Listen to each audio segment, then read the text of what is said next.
जय Hind everyone, my name is Gagandeep और आज की इस वीडियो में हम फील्ड क्राफ्ट और बैटल क्राफ्ट वाले टॉपिक से जो आपके प्रैक्टिकल के वाइवा में क्वेश्चन पूछे जाएंगे उनको डिस्कस करते हैं।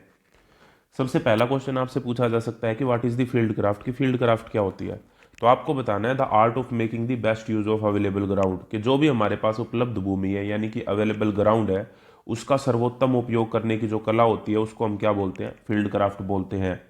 नेक्स्ट क्वेश्चन आपसे पूछा जा सकता है कि चीज़ें दिखाई क्यों देती है, वाई आर थिंग्स सीन। तो इसके रीज़न होते हैं, उसको हम रिप्रेजेंट करते हैं 6S और 1M से।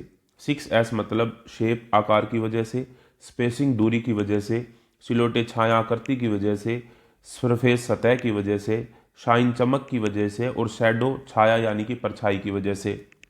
और एक होता है एम यानी कि मूवमेंट, गति की वजह से। और मूवमेंट जो होती है वो आंखों को सबसे ज़्यादा कैप्चर करती है, ठीक है। यानी कि आंखें जो होती है वो मूवमेंट को सबसे ज़्यादा कैप्चर करती हैं, ये बात आपको ध्यान रखनी है। नेक्स्ट क्वेश्चन जो आपसे पूछा जा सकता है आपके वाइवा में वो है कि what are the method of judging distance, दूरी का अनुमान लगाने की विधियां कौन कौन सी हैं। तो दूरी का अनुमान लगाने की विधियां हैं, एक तो होता है unit measure method. Unit measure method को हम 100 यार्ड मेथड भी बोलते हैं, ठीक है। ये क्वेश्चन भी कई बार पूछ लेते हैं। दूसरा होता है अपीयरेंस मेथड, चीज़ों को देख के पता लगाना कि वो कितनी दूरी पे है। नेक्स्ट होता है ब्रैकेटिंग मेथड, ठीक है। और फिर होता है हमारा की रेंज मेथड यानी कि मुख्य दूरी विधि। फिर होता है हमारा सेक्शन एवरेज। सेक्शन एवरेज में क्या होता है कि एक सेक्शन के अंदर कितने जवान होते हैं, 10 जवान होते हैं और 10 के 10 जवानों से पूछा जाता है कि आपको ये जो चीज़ है वो कितनी दूरी के ऊपर लग रही है। फिर उन सभी को लेके और उनका एवरेज निकाल लिया जाता है, उसे हम सेक्शन औसत विधि कहते हैं। और फिर होता है हाविंग विधि। हाविंग विधि के अंदर हम आधी दूरी का पता लगाते हैं और फिर उसको डबल कर देते हैं जिससे हमको पूरी दूरी का पता लग जाता है। तो ये 6 विधियां होती हैं जिनसे हम जज करते हैं डिस्टेंस को यानी कि दूरी का अनुमान लगाते हैं। इंपॉर्टेंट है, ध्यान रखना है आपको। ब्रैकेटिंग के अंदर क्या होता है, ब्रैकेटिंग में मैक्सिमम वैल्यू पता लगा ली जाती है और मिनिमम वैल्यू पता लगा ली जाती है और फिर उन दोनों का मीन निकाल लेते हैं, वो हमारी ब्रैकेटिंग विधि होती है। Next question, give the sequence of fire control order. Fire control order का क्रम बताएं। तो फायर कंट्रोल ऑर्डर का जो क्रम होता है उसे हम GRIT से रिप्रेजेंट करते हैं। यहाँ पे G का मतलब होता है ग्रुप, R का मतलब होता है रेंज, I का मतलब होता है इंडिकेशन ऑफ टारगेट और T का मतलब होता है टाइप ऑफ फायर। यानी कि जब भी हम फायर कंट्रोल ऑर्डर का क्रम बताते हैं तो सबसे पहले कौन सा ग्रुप, फिर रेंज कितनी है उस चीज़ की, फिर टारगेट को इंडिकेट करना और फिर फायर किस तरह की होनी चाहिए। इस तरीके से हम इस चीज़ को रिप्रेजेंट करते हैं। Next question, question number 5, what are the types of patrol. यानी कि जो गश्त होती है, जो पेट्रोल होती है वो कितने प्रकार के होते हैं। तो जो पेट्रोल होती है वो दो प्रकार की होती है, एक होती है रैकी पेट्रोल और दूसरी होती है प्रोटेक्टिव पेट्रोल। इंपॉर्टेंट क्वेश्चन है, कई बार एग्जाम में भी आया है और वाइवा में भी पूछा गया है। तो पेट्रोल जो है वो दो प्रकार की होती है, रैकी पेट्रोल और प्रोटेक्टिव पेट्रोल, ध्यान रखने हैं आपको। नेक्स्ट क्वेश्चन, क्वेश्चन नंबर हमारा 6, what are the types of fire control order. Fire control order के प्रकार कौन कौन से हैं। तो फायर कंट्रोल ऑर्डर के जो प्रकार होते हैं वो होते हैं fill fire order, preparatory fire order, opportunity fire order और brief fire order. Brief fire order जब दिया जाता है जब दुश्मन बिल्कुल ही पास होता है, तो उस टाइम पे ब्रीफ यानी कि संक्षिप्त में फायर ऑर्डर दिया जाता है। नेक्स्ट क्वेश्चन है हमारा, what is an ambush. Ambush किसे बोलते हैं। तो एम्बुश बोलते हैं जब सडन अटैक करते हैं हम एनिमी के ऊपर, तो उसे बोलते हैं एम्बुश करना। घात, दुश्मन पर अचानक किया गया हमला होता है ambush. Question number 8, what are the type of ambush. Ambush कितने प्रकार के होते हैं। एम्बुश भी हमारे दो प्रकार के होते हैं, एक होता है अपॉर्चुनिटी एम्बुश और एक होता है डेलिब्रेट एम्बुश। अपॉर्चुनिटी मतलब हमको अवसर मिल गया, हमने दुश्मन के ऊपर हमला कर दिया अचानक से, या फिर हमने जानबूझ के पहले प्लानिंग की थी और फिर हमने दुश्मन के ऊपर हमला किया। तो ये दो तरह के एम्बुश होते हैं। क्वेश्चन हमारा 9 है कि what is the composition of an ambush party. घात लगाने वाली टुकड़ी की संरचना क्या होती है। तो घात लगाने वाली जो टुकड़ी है उसकी संरचना, उसमें स्काउट्स होते हैं, कवरिंग पार्टी होती है, रिवर्स पार्टी होती है और स्टॉप्स रोकने वाले भी होते हैं ताकि दुश्मन जो है वो भागे ना। क्वेश्चन नंबर 10 हमारा है कि वर्बल ऑर्डर, मौखिक जो आदेश हैं वो कैसे दिए जाते हैं। तो मौखिक आदेश बाय माउथ तो दिए ही जाएंगे, ऑब्वियस सी बात है, बाय हैंड हाथ के संकेत से, और बाय विसल एंड वेपन सीटी और हथियार से दिए जाते हैं। Question number 11, what are the types of movement without arms. बिना हथियारों के चलने वाली विधियां कौन कौन सी है। देखो मूवमेंट जो होती है ना, मूवमेंट मूवमेंट अगर पूछी जाए कि मूवमेंट कितनी प्रकार की होती है तो दो प्रकार की, विद आर्म्स और विदाउट आर्म्स। हथियार के साथ और बिना हथियार के। तो दो तरह की मूवमेंट होती है। तो जब हम विदाउट आर्म की बात कर रहे हैं तो उसमें मंकी रन हो सकता है, लेपर्ड क्रोल हो सकता है, तेंदुए की तरह रेंगना, दी वॉक हो सकता है चलना, दी रोल हो सकता है लुढ़कना, और क्रोल विद अब्डमन, अब्डमन मतलब होता है पेट, पेट के बल रेंगना।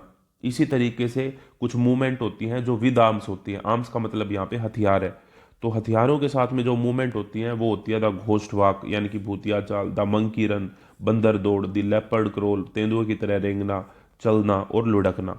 तो ये इंपॉर्टेंट है, आप एक बार देख सकते हैं। आपको ये सारी चीज़ें एग्जैक्ट याद नहीं रखनी, लेकिन अगर आप इस वीडियो को 2-3 बार देखते हैं तो आपको बहुत सारी चीज़ें जो है वो याद रह जाएंगी।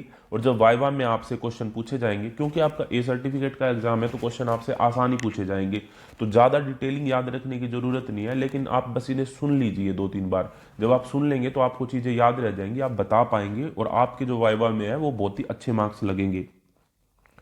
क्वेश्चन नंबर 13 हमारा, what are the types of section formation. Section formation सबसे पहले तो ये पूछा जाएगा कि सेक्शन फॉर्मेशन कितने प्रकार की होती है। तो सेक्शन फॉर्मेशन 6 प्रकार की होती है, जिसमें पहली होती है सिंगल फाइल फॉर्मेशन, फिर फाइल फॉर्मेशन, फिर डायमंड फॉर्मेशन, फिर एरो हेड फॉर्मेशन, फिर स्फीयर हेड फॉर्मेशन और फिर एक्सटेंडेड लाइन फॉर्मेशन। तो सेक्शन फॉर्मेशन कितने तरह की होती है? 6 तरह की होती है। और एक सेक्शन में कितने जवान होते हैं? 10 जवान होते हैं। इसी तरह के छोटे छोटे क्वेश्चन आपसे पूछे जाएंगे। Next question, what are the types of patrol. Patrol कितने तरह की होती है तो ये बता चुके हम, एक होता है रैकी पेट्रोल और दूसरा होता है protective petrol. Question number 15, when is the distance under estimated. दूरी का कम अनुमान कब लगाया जाता है? तो दूरी का कम अनुमान जब लगाया जाता है जब प्रकाश तेज होता है, ठीक है, और sun shines from behind the observer, यानी कि जब सूर्य जो है वो ऑब्जर्वर के पीछे से चमकता हो, ऑब्जेक्ट जो है वो लार्ज हो in relation to its surrounding, जब वस्तु अपने प्रीवियस की तुलना में बड़ी हो, या फिर there is a dead ground between the observer and the object, जब प्रेक्षक और वस्तु के बीच में मृत भूमि हो, या फिर लुकिंग अपहिल, जब हम ऊपर की ओर देखते हैं। तो अब क्वेश्चन आपसे ये पूछा जा सकता है कि डेड ग्राउंड क्या होता है। डेड ग्राउंड ऐसा ग्राउंड होता है जो हमें दिखाई नहीं देता। मान लो ये कोई ग्राउंड है, यहाँ पे कोई बीच में खाई है और ये फिर ग्राउंड है, लेकिन ये सीधा है। जब हम यहाँ से देख रहे होंगे तो ये हमें पता ही नहीं लगेगा कि यहाँ पे खाई है या कोई चीज़ है। तो ऐसे ग्राउंड को हम क्या बोलते हैं? डेड ग्राउंड बोलते हैं। नेक्स्ट क्वेश्चन हमारा, क्वेश्चन नंबर 16, कि डिस्टेंस जो है वो ओवर एस्टिमेटेड कब होती है, दूरी का अधिक अनुमान कब लगाया जाता है? तो बिल्कुल उसका अपोजिट, वहां पे लाइट ज़्यादा थी तो यहाँ पे लाइट कम है। वहां पे जो सन है वो हमारे पीछे था, यहाँ पे सन जो है हमारे सामने है। वहां पे जो है ऑब्जेक्ट जो बड़ा था बाकी ऑब्जेक्ट से, यहाँ पे ऑब्जेक्ट जो है वो स्मॉलर है आसपास के ऑब्जेक्ट से। वहां पे हम ऊपर की तरफ देख रहे थे, डाउन हिल अप हिल देख रहे थे, यहाँ पे हम डाउन हिल देखते हैं। और यहाँ पे looking through the sky line हो जाएगा। नेक्स्ट क्वेश्चन हमारा है, what is the full form of FC and BC. FC और बीसी की फुल फॉर्म क्या है? तो एफसी की फुल फॉर्म होती है फील्ड क्राफ्ट और बीसी की फुल फॉर्म होती है बैटल क्राफ्ट। इंपॉर्टेंट क्वेश्चन है, आसान है। ये जो नेक्स्ट क्वेश्चन है ये भी वेरी इंपॉर्टेंट है कि कवर जो होते हैं वो कितने प्रकार के होते हैं। कवर मतलब आड़ भी हम बोल देते हैं, ठीक है, आड़। तो कवर फ्रॉम व्यू, इसे हम नजरी आड़ बोलते हैं, यानी कि किसी के व्यू से बचना, किसी की आंखों से बचना, उसे हम नजरी आड़ बोलते हैं। और कवर फ्रॉम फायर, ये होता है फायर से बचना, यानी कि गोलीबारी से आड़, ठीक है, फायर से आड़। तो दो तरह की आड़ होती हैं या दो तरह के कवर होते हैं, cover from view and cover from fire. Important question है। नेक्स्ट क्वेश्चन हमारा है कि डिस्क्राइब द हैंड एंगल्स। ये जरूर आपसे पूछ सकते हैं कि हाथों से डिग्री मापना, हाथों से डिग्री कैसे मापते हैं। तो 2 नक्कल ऑफ द हैंड जो होते हैं, स्टार्टिंग की अगर हम बात करते हैं तो उससे 3 डिग्री मेजर करते हैं। नक्कल आपको पता है कि जो आप अंगूठा बनाते हैं, सॉरी अंगूठा कह रहा हूँ, मुक्का बनाते हैं जब आप, ठीक है, फिस्ट बनाते हैं जब, फिस्ट, तो वहाँ पे जो नक्कल जो होते हैं, 2 नक्कल के बीच में जो एंगल होता है वो 3 डिग्री होता है। और चारों के चारों नक्कल्स को जब हम ले लेते हैं तो वो 8 डिग्री होता है। और चारों फिंगर्स को अगर आप खुली एक्सटेंड कर देते हैं तो वो 12 डिग्री होता है। ये 3 डिग्री इंपॉर्टेंट हैं जो पूछी जाती हैं, तो ये आपको ध्यान रखनी है हैंड का यूज करके। नेक्स्ट क्वेश्चन है हमारा, what are the types of ground. Ground कितने प्रकार के होते हैं? There are various type of grounds, ठीक है, जैसे कि ब्रोकन ग्राउंड्स, टूटी फूटी भूमि, फ्लैट और ओपन ग्राउंड, बिल्कुल समतल या सपाट भूमि, हाई ग्राउंड जो ऊंचा होता है, लो ग्राउंड जो नीचा होता है, डेड ग्राउंड वो होता है जो हमें दिखाई नहीं देता, मृत भूमि, ठीक है, और स्लोपी ग्राउंड जिसमें स्लोप होता है। अब ये स्लोप नीचे की तरफ भी हो सकता है या ऊपर की तरफ भी हो सकता है, फॉरवर्ड भी हो सकता है आगे की तरफ, और रिवर्स भी हो सकता है पीछे की तरफ।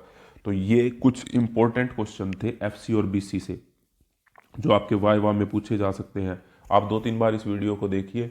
जो आपका स्पेशलाइज सब्जेक्ट होगा फील्ड क्राफ्ट और बैटल क्राफ्ट का, उसमें भी इन्हीं से क्वेश्चन आएंगे और वाइवा में भी आपसे यही क्वेश्चन पूछे जाएंगे, तो आपका डबल फ़ायदा हो जाएगा।